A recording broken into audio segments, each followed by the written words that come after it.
तो अगर हमारे पास एक फंक्शन है y इक्वल टू एक्स, तो अगर हम इसका ग्राफ बनाएं, अब हम ये देखना चाहते हैं कि x के एक यूनिट के चेंज करने से y में इतना चेंज आएगा।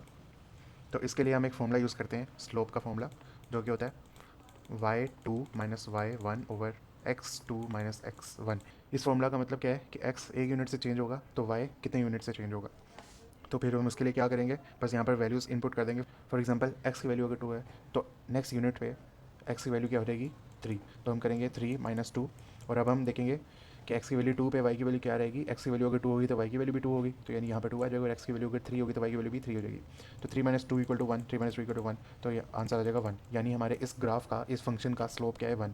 यानी x, अगर इस 1 का मतलब है कि अगर x एक यूनिट से चेंज हो रहा है तो y भी एक यूनिट से चेंज हो रहा है। लेकिन अगर हमारे पास फंक्शन थोड़ा सा डिफिकल्ट होता है, फॉर एग्जांपल एक्स स्क्वायर, जो कि लीनियर नहीं है, इसका ग्राफ कुछ इस तरह का बनता है।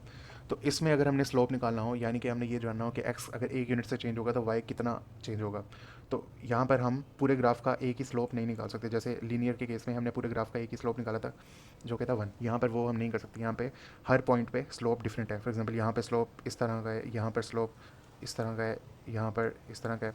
तो इस पूरे ग्राफ का एक ही जनरलाइज्ड स्लोप निकालने के तरीकों को हम कहते हैं डेरिवेटिव। तो उसके लिए हम क्या करते हैं, हम कोई एक पॉइंट पकड़ते हैं और उसके बिल्कुल क्लोजेस्ट पॉइंट, एक यूनिट के पॉइंट नहीं, फॉर एग्जांपल 2 से 3 को हम नहीं देखेंगे, 2 से 2.01 या इससे भी छोटे इन्फिनिट स्मॉल डिस्टेंस पे जाएंगे हम। यानी यहाँ पर इन्फिनिट ज़ीरोज़ होंगे, जिसको हम limit H approaches to zero कहते हैं। एच का मतलब है कितना डिस्टेंस है 2 और 2.01 में। To make it simple, X अगर 2 से 2.01 में चेंज होगा तो वाई में कितना चेंज आएगा। तो फंक्शन क्या है, तो हम वही स्लोप वाला फॉर्मूला दोबारा यूज़ कर लेते हैं। ठीक है, तो 2.01 माइनस 2 और ऊपर एक्स, अब वाई की वैल्यूज़ लिख लेते हैं। अगर एक्स की वैल्यू 2 है तो वाई की वैल्यू होगी 4। अगर एक्स की वैल्यू 2.01 है तो वाई की वैल्यू होगी 4.04। तो अब इसको सॉल्व करेंगे तो आंसर आएगा 4। अब इस 4 का मतलब क्या है कि इस पॉइंट पे x इक्वल टू 2 पे स्लोप क्या है 4। अब यही x इक्वल टू 3 करेंगे तो स्लोप डिफरेंट आएगा, x इक्वल टू 4 करेंगे तो स्लोप डिफरेंट आएगा। तो इसलिए यहाँ पर डेरिवेटिव का कॉन्सेप्ट यूज़ होता है। हम एक फॉर्मूला यहाँ पर यूज़ कर लेते हैं, एफ एक्स का मतलब होता है y, एफ एक्स का डेरिवेटिव इक्वल टू, डेरिवेटिव का मतलब है स्लोप।